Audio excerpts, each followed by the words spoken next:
নারায়ণগঞ্জের ২৫০০ উপজেলার কলান্দি গ্রামের মৃত্যু মোবারক মুন্সির পুত্র আবুল বাশার ছিল পাওয়ার ব্যবসায়ী।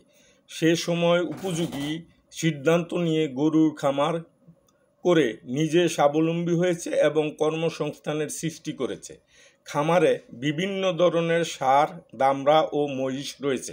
সে ৪০০ একর ভূমিতে এই খামারটি গড়ে তুলেছে। তার খামারে ৪০০ থেকে ৫০০ গরু পালন করছে।